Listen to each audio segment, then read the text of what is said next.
বিষবৃক্ষ খ্যাত তামাক চাষ ছেড়ে সরিষা চাষে লাভবান হচ্ছেন কুষ্টিয়ার কৃষক। পাশাপাশি সরিষা ক্ষেতে মৌবাক্স স্থাপন করে লাভবান হচ্ছেন মৌচাষিরা।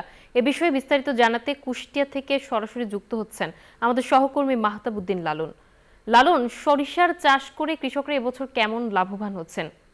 জামান, আপনাকে ধন্যবাদ। সরিষা চাষ করে কিন্তু কৃষকরা ব্যাপক লাভবান হচ্ছেন। আপনাকে একটু জানিয়ে রাখি, আমার পিছনে যে মাঠটি দেখছেন, এই মাঠে কিন্তু একসময় তামাকের চাষ হতো এবং তামাকের এই চাষের কারণে কিন্তু আসলে পরিবেশের যেমন ক্ষতিকর ছিল, তেমন কিন্তু মানব দেহের জন্য কিন্তু অত্যন্ত ক্ষতিকর ছিল। সেই তামাক চাষ ছেড়ে কিন্তু অত্র অঞ্চলের চাষিরা কিন্তু সরিষা চাষে ঝুঁকছেন এবং আমি এই মুহূর্তে রয়েছি কুষ্টিয়ার মিরপুর উপজেলার ধোবাইল এলাকাতে।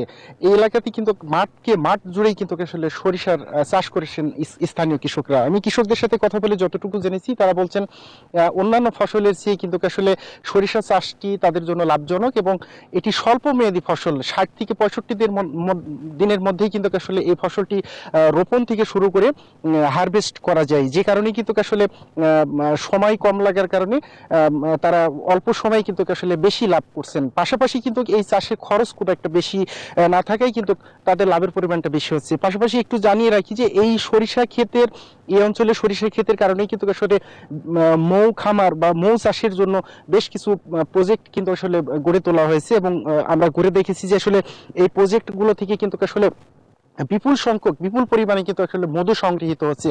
যে মধু স্থানীয় চাহিদা মিটিয়েও কিন্তু আসলে দেশের বাইরে, এমনকি অস্ট্রেলিয়া, সুইডেন সহ মধ্যপ্রাচ্য বিভিন্ন দেশে কিন্তু আসলে এখানকার মধু সরবরাহ করা হচ্ছে বা রপ্তানি করা হচ্ছে।